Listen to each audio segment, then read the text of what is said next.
We want to say good morning to all of our folks on Zoom as well as on Facebook this morning. Coffee with Corn. That's what it's all about. Tuesday mornings at 8 o'clock. We've got 1 month under our belt, and now we're working on month number 2 of this 3-month winter meeting series. And again, we call it Coffee with Corn. It's brought to you by the Corn Marketing Program here in Michigan. I'm Terry Henney, farm broadcaster with WSGW Radio in Saginaw, Michigan.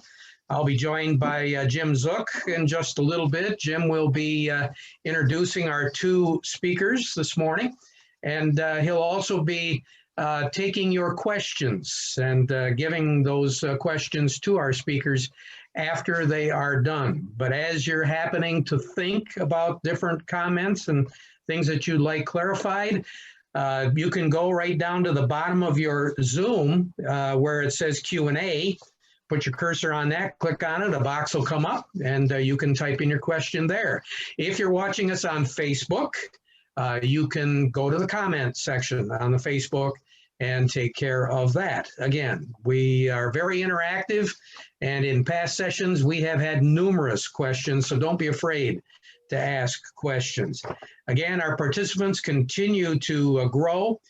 For those of you that are here for the CCA, CEU credits, we will be, you'll be able to get those with the Zoom, not with the Facebook. So kind of keep that in mind. It's been a pretty busy month as far as trading is concerned and what's been going on with all of our markets in Chicago. And of course, with the new president has taken office in January, and along with him is going to come a number of new cabinet players, including a new Secretary of Agriculture. We want to keep you abreast of what's all going on and what some of these new players are going to have to contend with. So I think, without further ado, I want to say good morning to Jim Zook. Jim is our Executive Director of the Corn Marketing Program. Jim, good morning. How are you? Well, good morning, Terry. We're doing quite well today. And we've got a couple of pretty interesting folks to talk a little bit about. Well, one of them being related to corn, and the other has done some research as well in the corn industry. So, Jim, without further ado, who do we have on our program today? So I'm going to introduce a true friend, colleague of mine who works for U.S. Meat Export Federation.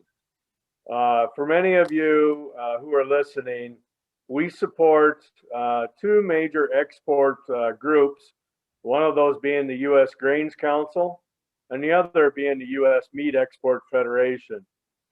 Both of these organizations are going into countries and trying to develop markets for our products that we grow here in the U.S. And so with the Meat Export Federation, they're in many countries, many foreign countries, working with chefs, working with grocery retailers, trying to place U.S. beef, pork on the shelves and on the dinner plates. And so I've had the pleasure of traveling with Mr. John Hinners, who is the Vice President of Industry Relations. And it's my pleasure to bring to you John, who will give you a little bit about what we've seen over the past year and kind of what maybe we're going to expect into the future. So with that, John, I'm going to turn the program over to you. Okay. I think Claire's going to put up our first slide. If you get a chance, Claire, let's go ahead and start the program. Okay. All right. So Coffee with Corn. What I'm going to do this morning is share with you a little bit about the U.S. Meat Export Federation. And I want you to all keep in mind, what value do you think the red meat exports of livestock here in the United States has in relationship to the corn industry? And keep that in the back of your mind as I'm going through some of the activities and explaining to you what we do as our core mission and some of the programs we have internationally. And then when I'm done with my presentation, I'm going to turn it over to Dave Jude, and Dave's going to share with you what that value is. So, you know, that kind of gives you a layout of what we're going to do, but we're going to keep it interesting. We're going to keep it going fairly quick. We've got an hour, and that hour goes fairly fast if you're paying attention and you're taking a few notes, and feel free to email some questions afterwards. But a little background on myself. I grew up on a corn and soybean cattle and hog farm in western Iowa. Animal science background from Iowa State University, and I've been involved with the nonprofit world since college, since I graduated. Association work has been my background, and I've been with the U.S. Meat Export Federation since 2001. My family still actively raises corn in Iowa, so I follow the corn market. I follow the exciting times that the corn industry's in, and all the new things that the corn checkoff has been able to bring the corn industry over the years. So I appreciate everything that you're doing there in Michigan, Jim, with you and your staff and your team and the leadership that you've got. So with that, no further ado, let's jump into the first slide here. The mission of the U.S. Meat Export Federation is basically to put U.S. beef, pork, and lamb on the world's plate. So we represent the red meat side of things. Much like the Grains Council, our main job is to promote red meats around the world. We're actively engaged in over 80 different countries around the world, promoting beef, pork, and lamb. Today, I've kind of focused on the beef side of things, but we'll share some pork successes as well. But we'll go to the next slide. If you look at our organization, we were started in 1976. Our first office was located in Denver, Colorado. And in 1977, we put an office in Tokyo, Japan, and the rest is history. Today, we have 18 international locations around the world with about 110 staff people that are actively engaged in helping the meat flow around the world. You know, it's a little different this year with COVID, and we'll talk about that in a little more detail, but oftentimes you think, well, are we sending this bacon outside of the world? Are we sending all of our New York strips and ribeyes outside of the world? That couldn't be any further than the truth. What we do is we try to add value to all parts of the carcass. So we're sending hearts, livers, stomachs, intestines to various places around the world that consider them a delicacy. So these are items that we're not going to maybe consume as much here in the United States as other parts of the world. So in addition, if you look at the variety meats, if we sent $7 billion worth of meat outside the United States in the form of beef, you know, $1 billion of those dollars are considered variety meats. So I wanted to kind of keep that in the back of your mind. We have over 300 organizations that belong to the U.S. Meat Export Federation. The Corn Checkoff, the corn program here in Michigan, is one of those organizations. They support what we do as a nonprofit organization because we add value to the corn industry here in the United States. And as I mentioned before, Dave Jude is going to tell you exactly what that value looks like. So next slide, please. Okay, if there was ever a time that having staff in the market really paid dividends, it would have to be this past year during COVID. Having boots on the ground to carry out our mission, be able to implement the programs that we have has never been so successful and so important. As I mentioned, 18 offices around the world. These are just a snapshot of some of the staff people that work around the world. In most cases, most of the offices will have a half a dozen people. I think Mexico City and Tokyo, Japan will be the largest offices, roughly around 12 people, but 2 to 3 people work in an office generally in these areas. And, you know, they do a lot of different things to help promote our product, and we'll get into that in just a bit. Next slide, please. If you look at where our offices are located, we have an office in Monterrey, Mexico, Mexico City, Guatemala, the Caribbean, Colombia, Lima, Peru, London, Eastern Europe, Beijing, Tokyo, Shanghai, Taipei, Manila, Singapore, and our most recent office is in Durban, South Africa. And you might say, well, South Africa, just about 3 years ago, due to the corn checkoff, we were able to do a study in Africa, and we looked at this market as great potential for variety meats, great potential for the beef industry and the pork industry. So that's been our most recent office that we've been able to add, and it's now our second largest market right now for beef livers. So that market in Africa is a huge potential for us. 1.3 billion people. It's a young demographic, and they're very excited about having U.S. protein. So we'll grow that market in the future as it relates to red meat exports. So again, that market wouldn't have been possible had it been not for some of the corn checkoff dollars that we used to do a research study about 10 years ago. And we decided, hey, it's a great potential for us. So next, please. Let's talk about U.S. beef and beef variety meat exports, some of the top markets as we close out the year 2020. We'll get the year-end statistics for the month of December here next week.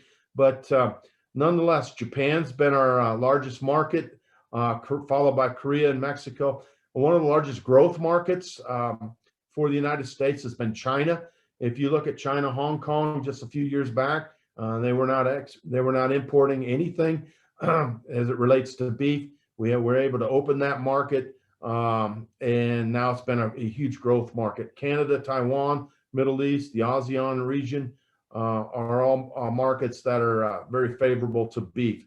If you look at pork, both Japan, Mexico, China, and Hong Kong, China, and Korea are top 4 markets for pork. So I just wanted to explain that as well. So again, 2020, I think we'll be close to even on the beef side. We'll be up substantially on the pork side due to the amount of imports going into China. You might say, well, why is China buying so much pork? Well, I think many of us have all heard about the African swine fever that's pretty much devastated the hog population in China.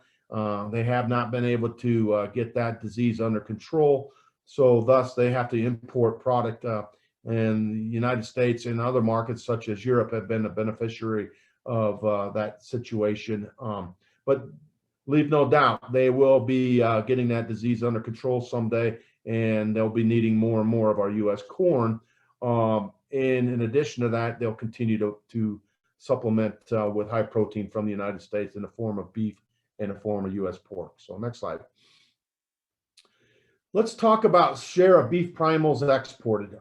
As I mentioned before, we don't send a tremendous amount of the steaks outside the United States.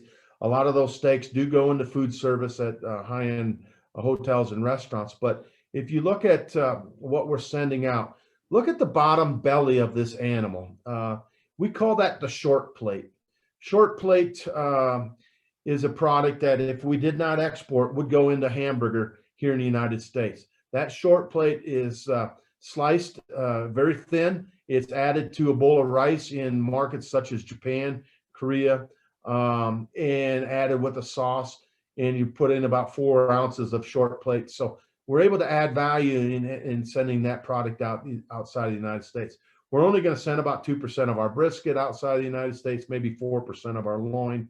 The round, about 7%. That round will go into Mexico and Canada. Of that short plate, about 95% of that does get exported. So it kind of gives you an idea. But by just being able to add that short plate to the market outside of the United States, 13 pounds of that gets exported per animal. We're going to add $26 just by exporting that short plate outside of the United States. Let's go to the next slide and talk about some of the variety meats. If you look at this next slide, take that beef tongue. That beef tongue is something that we don't traditionally eat a lot of here in the United States. But by being able to add that beef tongue to the export market, that's 1.75 pounds, essentially adding $12 to that animal just by being able to export that beef tongue outside the United States. I've got a cumulative average of all these items, and we'll look at that in a bit and see what it's adding to the price of an animal on a steer or a market heifer as we're able to export these items. But stomachs, intestines, hearts, livers, and kidneys, a lot of these products are going to Egypt, South America, Mexico, South Africa, Indonesia. These are all items that we don't traditionally eat. And if you really question me on that, just ask yourself, when's the last time you sat down and had liver and onions? Traditionally we've had that when I grew up, because we never threw anything away when we had an animal basically taken to the locker. But if we're going to the traditional store, most of us aren't buying these type of products. So if we were able to export them, we're going to add value to those animals. $37.25 per head by just adding added value on these variety meats by being able to export them. Next slide, please. Exporting corn through U.S. beef and pork. Every time we send a pork loin outside the United States, we're sending 9.6 pounds of DDGs and 2.9 bushels of corn on that loin. Anytime that we send a ham to Mexico, Mexico's our #1 market for hams, we're going to send 9.1 pounds of DDGs and 2.7 bushels of corn. So these items are a way that we're exporting corn. In addition to what the U.S. Grains Council does, we're going to export these value-added items by running the corn through the meats. So, we need everything in these days and times when it relates to agriculture. Trade is good for us. We're good traders. We've been great traders over the years. So if we are able to have sustainable growth here in the United States for our livestock industry, we're going to add more and more corn, more and more soybeans outside the United States by being able to export certain cuts. Right now, 30% of all pork that we raise here in the United States is being exported in the form of muscle cuts or variety meats. That's closer to 13% as it relates to beef items. So this is a great information, and I do want to share this slide with anybody that's interested, but we'll go to the next slide. Kind of gives you an idea. What is the pork export value per head? If you look through this year, we're close to about $60, $57.33. That's up about 12% from 2019. As I mentioned, we will have year-end numbers, but the key markets for the United States as it relates to exports, Japan, Mexico, China, Canada are all key markets. We got to have those markets. We have to have access to those markets. Japan puts $12 on every hog that we export. Mexico's $8. Tremendous amount of hams that are going into Mexico. Look at that green. That's China. That's the amount of pork China's bought this year. It's putting $18 on that of that $57. So let's go into the next slide and look at cattle. Cattle's close to $300. Japan and Korea are going to be about half of that, $76 and $68 respectively. Those two markets bring back to the cattle, and it's close to $300. I said it's off a little bit from 2019, but 2019, 2018 were record numbers for the U.S. beef industry. Next slide, please. Let's talk about Japan, our key market for beef. Per capita consumption is about 23 pounds. Japan traditionally hasn't been a big meat-eating society, but if you look at the last 20 years, it's grown to enjoy that high-quality marbled product that they're buying from the United States. Our U.S. share of imports is about 40%. The main competitors in Japan is Australia and Canada. Our total pork imports is about 31%. Our main competitors is Europe and Canada. Total population about 126 million in Japan. And as I mentioned, they're really enjoying more and more of the protein as it comes from U.S. beef, U.S. pork, and we're in there promoting every day.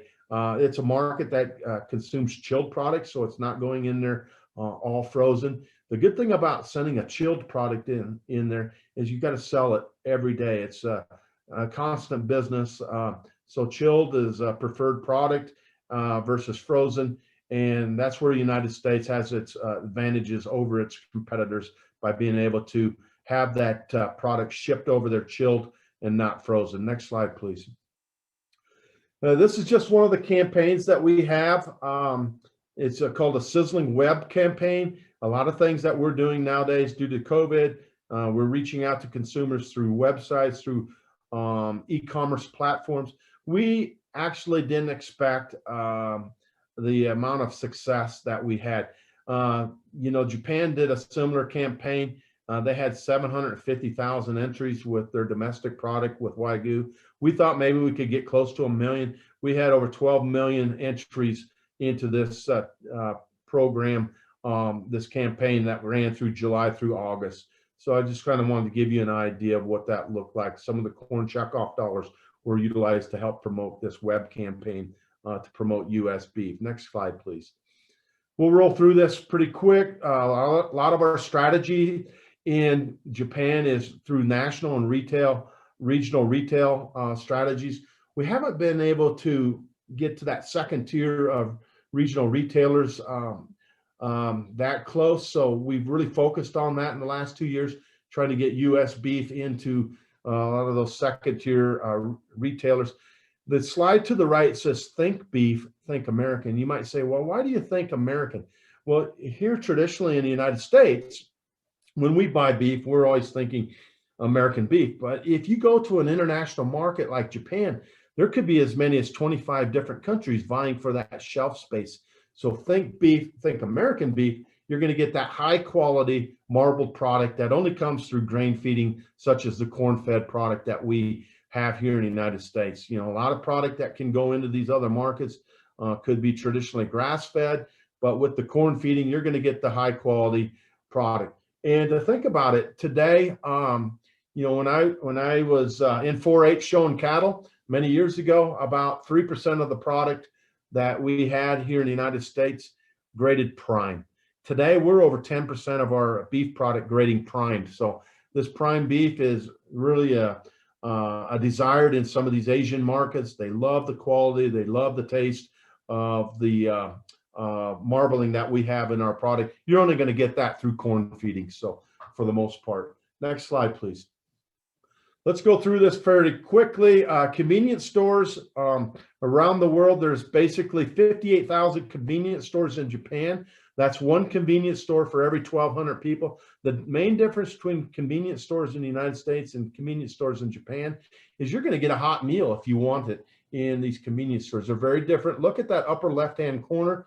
That is a product, a U.S. product that it's called tonkatsu. That's U.S. pork with a tonkatsu gravy over a bed of rice. You're going to get that for about $5. That's freshly made in these convenience stores. You're going to go in there and get that. On the right-hand side, that's called a carne snack. That's a U.S. pork item. It's a jerky that we've created in Mexico with our staff. That's the way we're selling more and more high protein in these convenience stores. Traditionally, convenience stores are filled with many starches, but we've been able to add, you know, high protein into these convenience stores, and it's been a win-win for the U.S. livestock industry. Home meal replacements are being developed. These kits that are being sold at convenience stores. That's where we found another niche to move additional product, additional U.S. meat through these home meal replacements.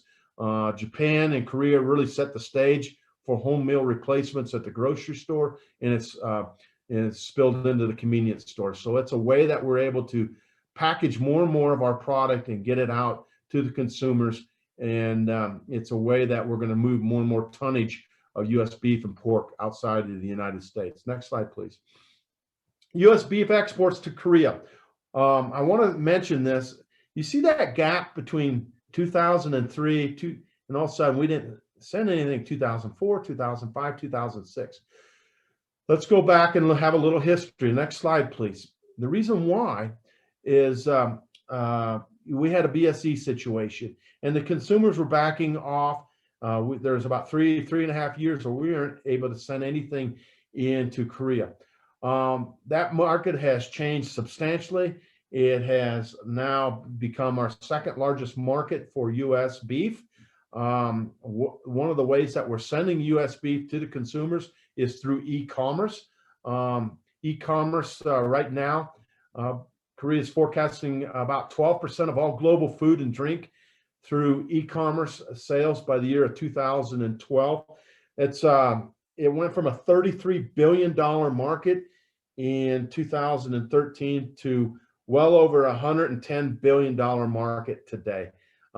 You can order your food, and traditionally within a grocery store in Seoul, Korea, you can have that delivered to your doorstep within 3 hours of being ordered. Let's go to the next slide and give you a little history. If you look at what we were able to do, I want to say in May of 2008, on the right-hand side, there's well over a couple 100,000 people in downtown Seoul marching against US beef. That created significant damage to the US beef's image to the tune of about $65 million. You know, we were out of that market, and we got back into that market. Many of the consumers didn't think that US beef was safe. They took a march to the streets against our product, against that good corn-fed product that we have, and we had to go to work. Had it not been for the corn checkoff, the beef checkoff, US government, and the work of US Meat Export Federation, you know, we may still not be in that market. That's a $1.8 billion market for the United States. So essentially, we worked very hard for 3 years campaigning, softening up that market, and we'll go to the next slide. And today, for the first time, we have recorded over 60% confidence in consumer confidence in the recovery of US beef in that market. And what does that 60% mean? It means we're able to sell $1.8 billion into the Korean market. They love our product. If you look at, I'll give you a little history here. One of the largest export markets for within Korea is Costco. Costco was one of the last companies to come on and carry US beef. They started with maybe about 10% of their items in the meat case being US beef. Today, I'm happy to say that Costco now has about 100% US beef in their market, in their Costco store. The leading store for all Costco meat sales in the world is in downtown Seoul, Korea. I had a chance to go into that store about 2 years ago, and when they bring a trolley of meat into the freezer section, people are lined up to take that meat off that trolley. It doesn't even get into the store on a busy Sunday afternoon. So it's a great market for US pork. It's a great market for US beef, and we're happy to have partners like Costco selling our product and working with them on a delivery platform, because it's a win-win for everybody. Whether you're raising beef or pork, or you're raising corn, that's a way that we're able to move more and more product, value-added product outside the United States. Next slide, please. I'm going to share with you just a few slides to kind of share with you some of the ways that we promote Corn Fed. This is one of our advertisements on the left. It's called US Beef Corn Fed to Tenderness. Look at the marbling, how beautiful that steak looks. This is in Indonesia, one of the promotions that we do. Next slide, kind of next 2 or 3 will kind of give you another way that this is in Vietnam. They use a lot of different cartoon characters in these markets. You can see that cow, that little cartoon character right in the middle of that slide holding an ear of corn. We're constantly talking about the corn feeding, the corn-fed product, because we have a distinct advantage over our competition, because we're the only ones, for the most part, other than Australia, and they do a grain feeding, but it's not your typical corn feeding in that market, that have that distinct high-quality grain-fed product, that corn-fed product. Next slide. Here's a beautiful packaging you'll see. US beef fed on corn, one of our advertisements. You buy a certain amount of product, we may give you a shopping bag at a discounted rate, or a free bag if you buy that US beef, that corn-fed product. So we're always constantly looking at ways that we can market your product. in these international markets. This is just another way. Next slide, please. Taiwan and Singapore. Again, Taiwan on the left, hand that cow, that U.S. beef animal, holding that ear of corn. On the right, it's called Simply the Best in Singapore. Corn fed to tenderness. Constantly talking about that tender beef that we have, corn fed. You're only going to get that from the United States. So this is one of the posters that we use point of sale at the retail store. So next slide, please. In addition, there's different things that we've been able to do. We've had to do really adapt during COVID. Delivery is the new way of life. Food service operators are adding delivery. Retail importers are using social media to do delivery. Depending on where you're at in the world, if you're in Colombia, they're going to have delivery on motor scooters from the retail store, and it's very important to these stores. They don't have the social whereabouts to be able to just leave the house. You can only leave the house in certain days in these lockdown countries, and they're very strict about that. So delivery service is key and essential. And if you're able to buy U.S. product and a certain amount of it, we're going to help discount some of those deliveries on U.S. beef and U.S. pork. And that's been a win-win in certain situations. We don't do it all the time, but we're able to do it to help move product at certain times of the year. So certainly it's been key and essential to get our product moving, especially at the food service level, when many of these food service operators were sitting on a tremendous amount of U.S. beef and U.S. pork, and all of a sudden their restaurants were closed down. They had to figure out a way how they could cook this product and get it out and continue to stay in business. So delivery became key and essential in ways that we were able to promote product. Next slide, please. This gives you some innovative promotions around the world. This is in Africa, South Africa. We did some truck wraps. You can do this very inexpensively. It shows you some of the U.S. beef. I think we were able to do this truck wrap on this semi for a few $100s in Africa, and it's getting views of up to 3 million views per week in Africa, and it's really touting the U.S. beef, and it's a way that we're able to embrace and showcase our product. Hey, we're in Africa now, and if you work with these certain distributors, you can get our products. So next slide, please. Again, some of the different promotions, some of the different advertisements. This is in the Philippines, kind of shows some of the products that we have. Next slide, please. We'll roll through this pretty quick. As I mentioned, livers, bolstering demand in South America. Whoever thought we'd do liver promotions?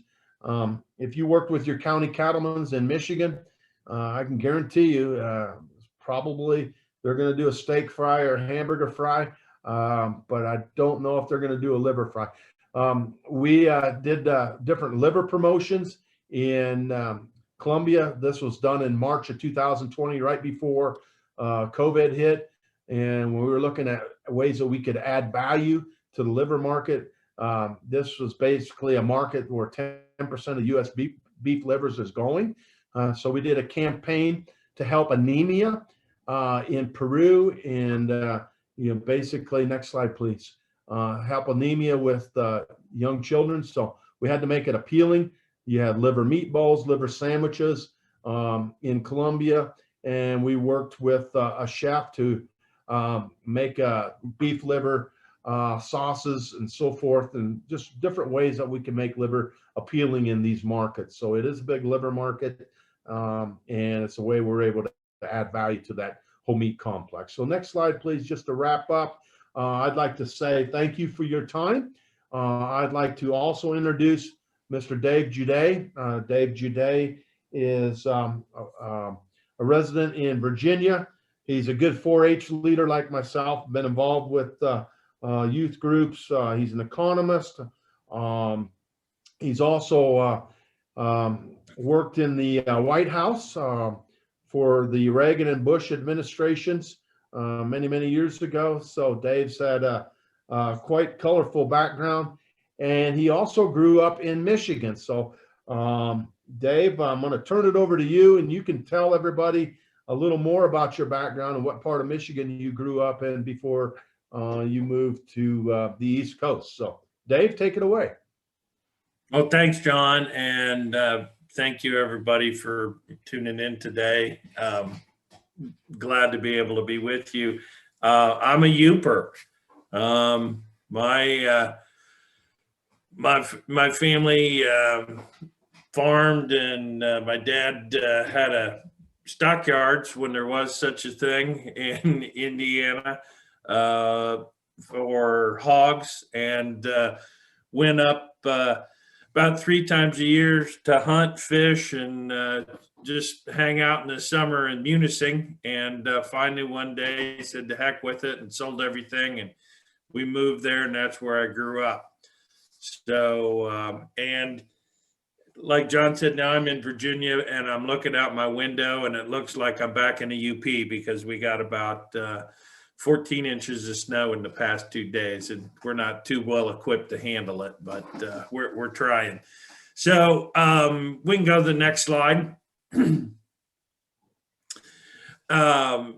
This about, every couple of years, John says, hey, can you update our numbers on the impact that beef and pork exports have on corn and on soybean meal? And so we started a little baseline to keep track of that. Since 2015, what we call that corn and soybean meal that moves through meat is the indirect exports.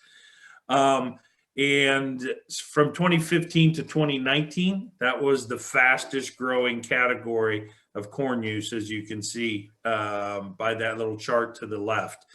On a percent, it's not the biggest, but it's the fastest growing. And of course, that makes an important difference because, commodities are driven, their price are driven on the margin. So that fast growth is important. So we'll go to the next slide. How we calculate that price is kind of by looking backwards. Markets are dynamic and change day from day and actually hour to hour. And things, settle out. But the way we kind of break down the value of beef and pork exports to corn is to look backwards and take a snapshot, kind of like an autopsy and a forensic exercise, and look at what the market was, and then assume that the same amount of corn got produced and there was no beef or pork exports that used that corn, and then start changing the balance sheet. So we base it off the stocks to use ratio at the end of the year. And you can see that little chart with the line. That's a pretty good stocks to use, or a pretty good predictor of price for corn. Little less so for soybeans, because about half of the world's production comes from South America and the southern hemisphere, and about half from northern hemisphere in the U.S. So the ending inventories aren't as dramatic, but for corn they are. So we'll go to the next slide. And this was kind of the results from 2019. Beef and pork exports used 480 million bushels of corn. That generates about $1.8 billion in revenue. That's that use of the corn times the average calendar year price of $3.75 in 2019. 6 months ago, that would have been a pipe dream high, and now it's kind of like left in the dust of the trend in pricing.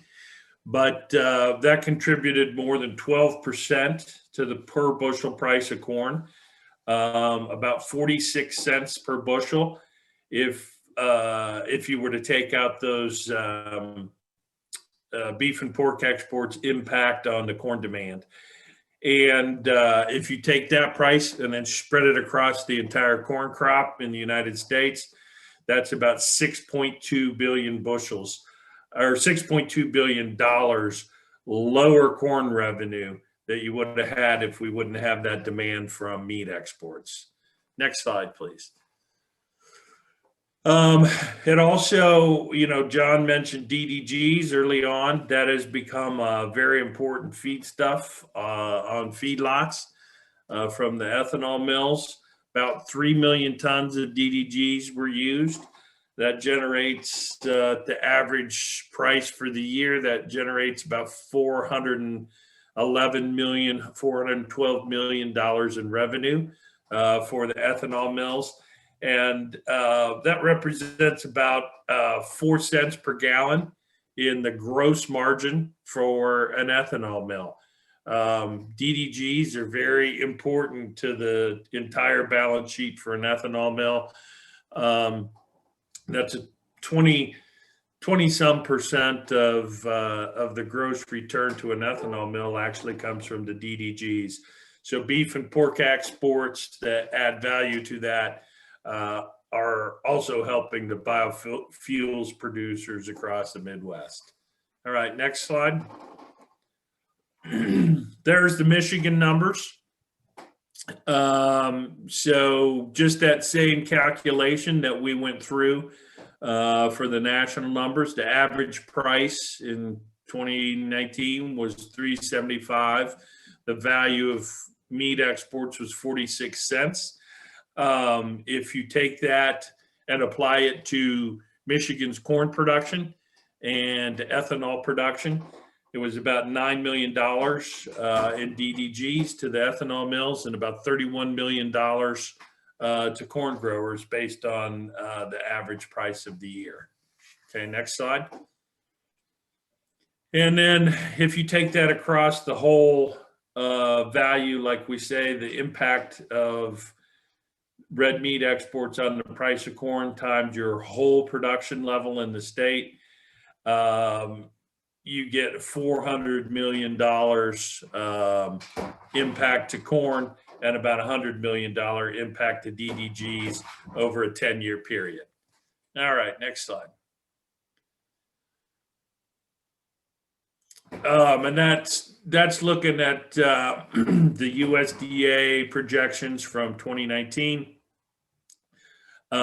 for last year through 2029.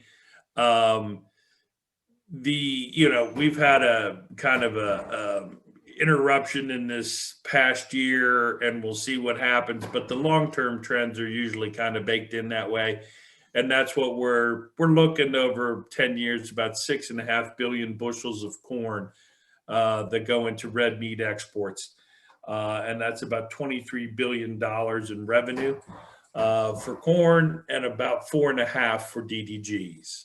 So next slide. And there's an impact on all the states broken down into one table. You can pick out Michigan there.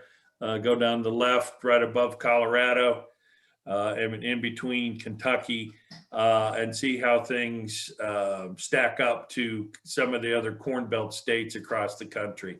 But that gives you a relative idea of state by state what the impact is.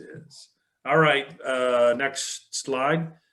Well, that's it for me. I'll turn it back to John, let him wrap it up. Okay.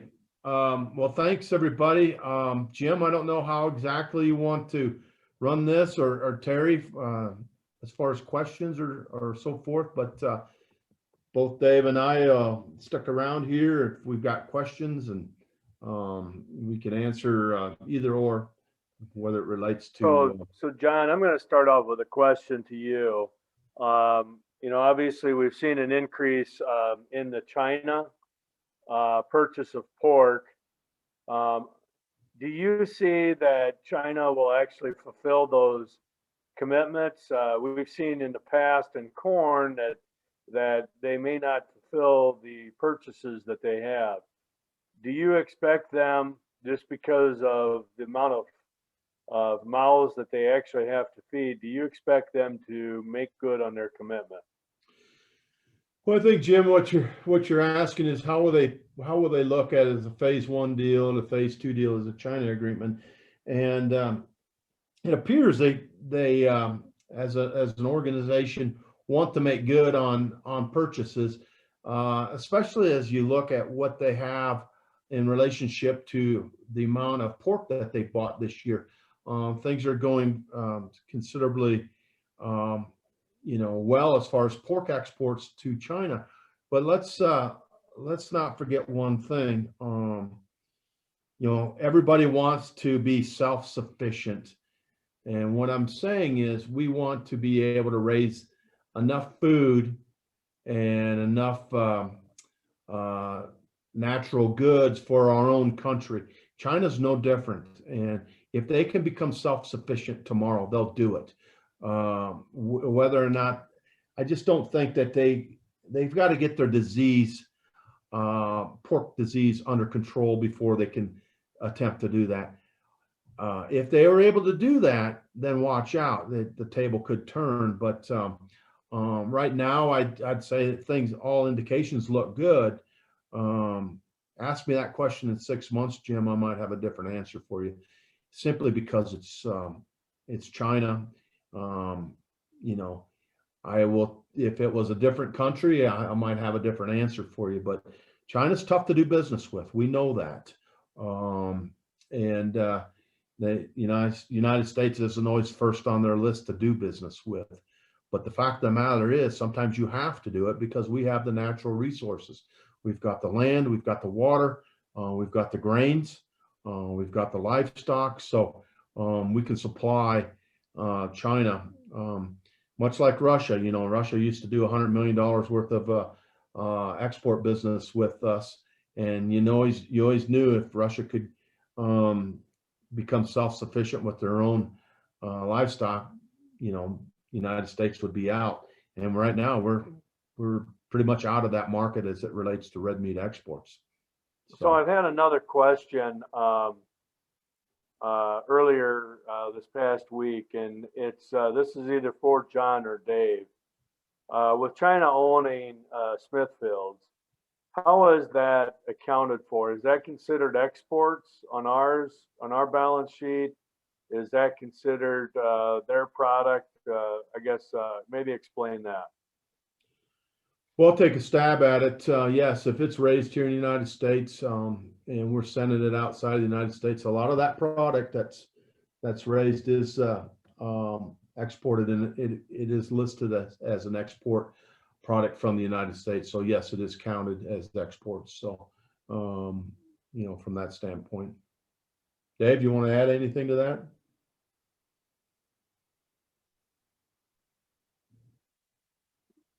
You're still on mute, Dave.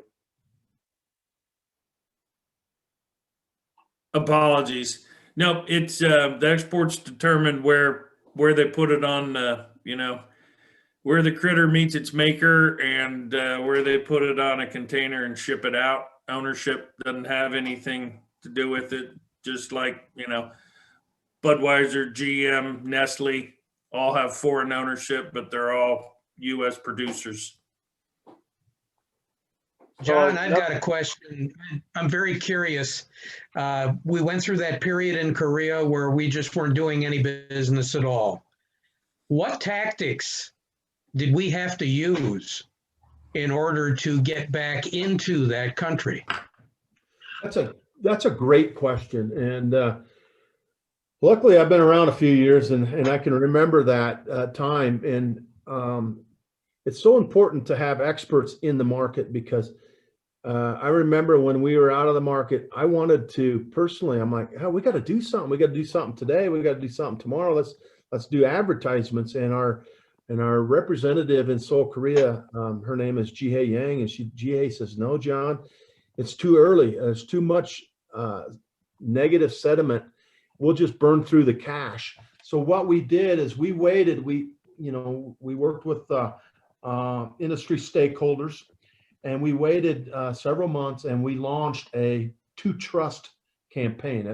That was the first campaign And it was so ugly at the time that many, we did a lot of advertisements in magazines. You got to go back. This was 12, 13 years ago.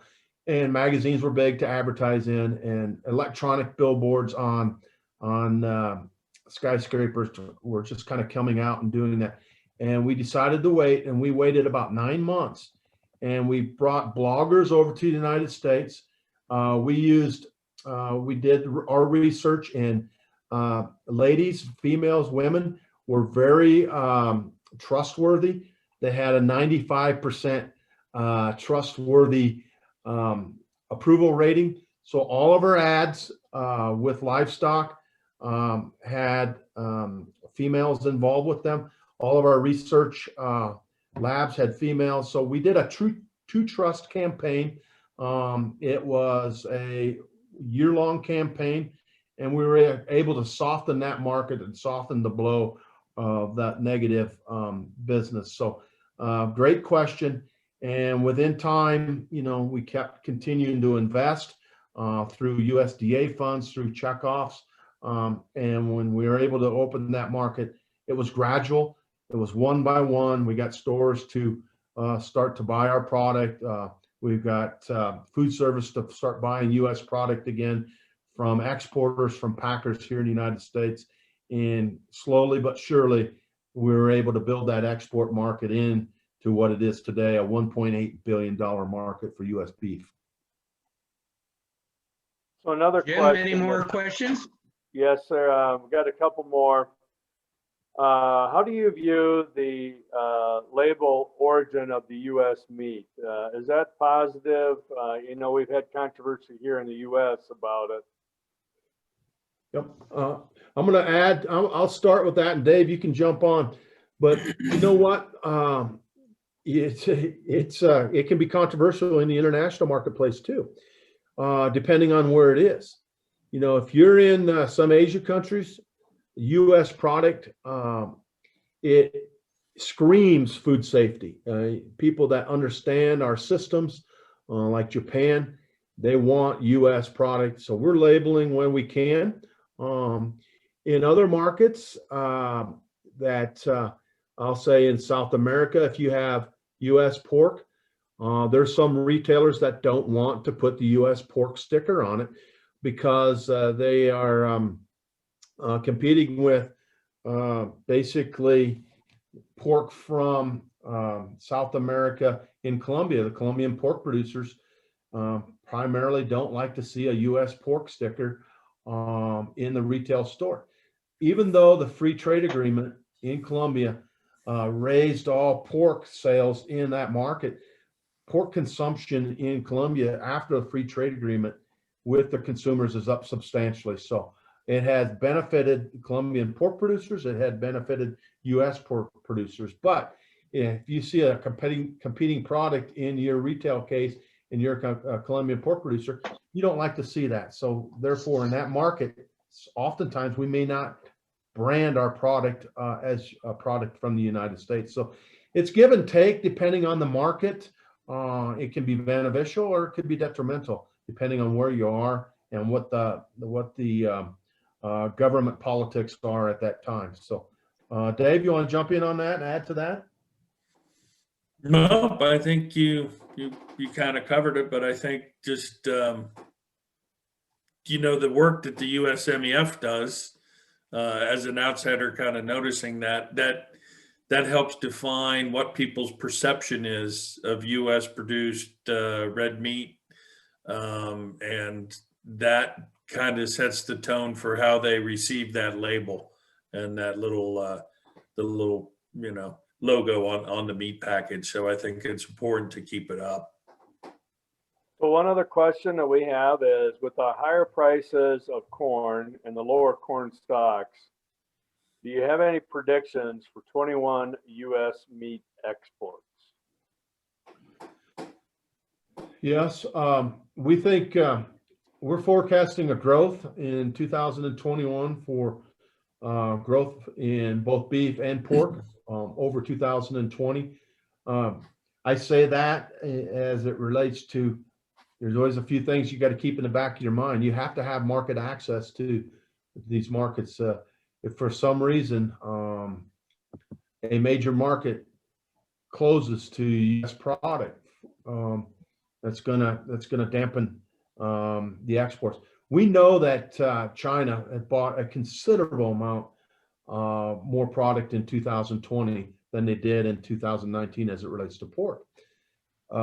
We know that we're going to have to diversify our marketing in order to make up for some of that share if they back off and they're able to produce more of their own products. So we think that we can grow our market share in Japan, Korea, South America, and some of these other markets. So we are seeing a growth, and we're forecasting a growth based on USDA numbers. Dave, you want to jump in on that as well?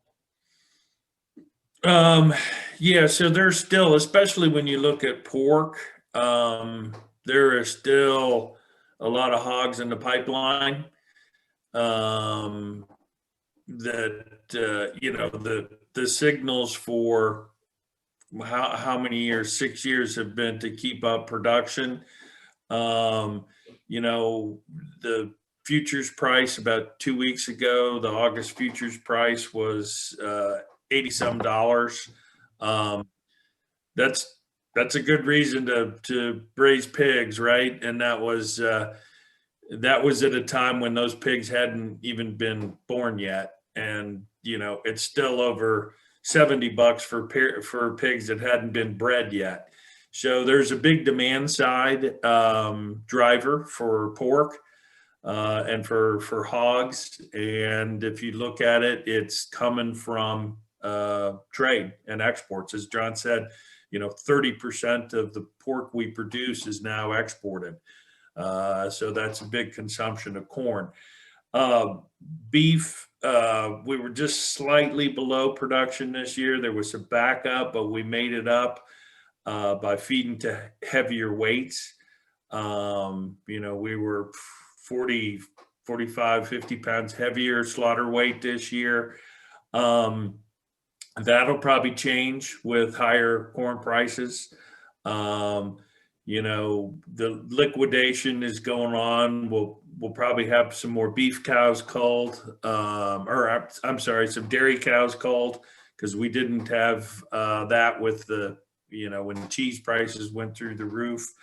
So the production levels are there to sustain more exports. Margins are tighter, but at least through 2021, I think the general trend of exports is probably pretty solid. So I got one last question, and then we'll wrap it up. And that will be going back to that labeling issue. Do you think that, and I guess a quick answer on this, do you think it's possible that the U.S. will have that label, and maybe even more so the label U.S.? So the voluntary or the to not allow any meat that's processed in the U.S. to go out with a label that says U.S. domestically, that's an ongoing issue. The country of origin labeling, it's back up. It's teed up with the new administration and the new Congress. Already been bills introduced. The Secretary of Ag was the guy who implemented it last time. Problem being, the U.S. has lost 4 cases, 4, count them, in the WTO. And anything that we do to put it back in, Mexico and Canada are entitled to $1 billion in retaliatory tariffs. And to get rid of that, it's not just a matter of coming up with a new way to trigger it. It's a matter of, after implementing it, then having litigation to prove that it shouldn't have triggered it. So I'd say it's 50-50 whether we try it again. But if we try it again, it'll be 2, 3, 4 years before it's all settled. I think the question that keeps coming back around individuals looking for is, in the U.S., on our meat shelves, will we put the US label on, or will we have to label it with somebody else? Or is that tied together of just what you were explaining? So Again, US meat shelves. Right. So that's the mandatory thing that, so if you, hamburger's a big one, right? You know, you would have to put a label that says product of, and the way they last did it would be US, Canada, Australia, New Zealand, Mexico, Uruguay, etc., because you were using all that trim. On the red meat, on a muscle cuts, you might say on your pork, or, you know, it would be product of animal born in Canada, raised and slaughtered in the US. And then, or your beef, it would say product of an animal born in Mexico, slaughtered in the US. And that was the thing that triggered the world, you know. But the goal of it was that if it was all US, born, raised, and slaughtered in the US, it would not have to be labeled. You could voluntarily label it, but you wouldn't have to label it. That's what triggered the complaint that said, well, we got to put in extra time and cost to processing any feeder animal that comes in, you know, which is 5 million Canadian pigs and you know, 1.2 million Mexican calves. So that, I don't know if that hits the point, but that's kind of the issue surrounding it. Well, I want to thank both John and Dave for your time this morning. And I'm hopeful that our listeners that were viewing this today and on Facebook Live can see that the work that we're doing with the corn checkoff is adding value to that, to their value of corn, and that penny per bushel that they pay is getting compounded many, many times over, and that we continue to support the work of the U.S. Meat Export Federation, and again, adding value that we can here in home is extremely important. So I think with that, again, thank you, and I'm going to turn it back to Terry for our close. Very good, Jim. Just a couple of questions real quick. One for you, John. How do we get a hold of you if we'd like to follow up on some thoughts and some questions? And then the same thing with Dave. How do we contact you folks? You can Google the U.S. Meat Export Federation, and we have a website, so there's a lot of good information on there. But I'll give you my email address if anybody wants to write it down and send me an email. It's Hinners, JHINNERS at USMEF.org. And phone number to our office is 303-623-6328. And the website is www.usmef.org. So. All right, and Dave, I see up on the screen your telephone number as well as your email. Yeah, so if you wanted to follow up, I put my email and my phone number on the chat screen just now. So before you log off, check that, and you'll have my contact information. Very good. John, Dave, thank you very much. Dave, hire somebody to shovel that snow, okay? We want you around. I still got a couple kids left. and I think John wouldn't mind a truckload. Yeah. You could just send that to him. You know, he'd probably like it out there in Colorado right now. Sure, that's right. And Jim, thank you very much once again for being a part of our Coffee with Corn. We really appreciate it, and we'll be talking to you soon. All righty. Thank you, Terry. You bet. So wrapping things up again, if you're watching us on the Zoom, Claire's going to put some questions up on the screen for you. If you could take a look at that and fill those out, we'd really appreciate it. Again, if you're up on the Zoom. And if you're watching on the Zoom as well, after we get done with the closing poll, we will have the CCA credit information up on the screen for you as well. At this time, we're going to want to say thank you very much for watching, and so long to all of our Facebook friends today. And join us again next week at 8 o'clock when we're going to have a very interesting segment. We're going to be talking about the weather, something that I don't mind talking about, but we've got an expert that really knows what he's talking about, and I'll tell you about that in just a minute. So again, thank you very much, Facebook friends, for being a part of our program today.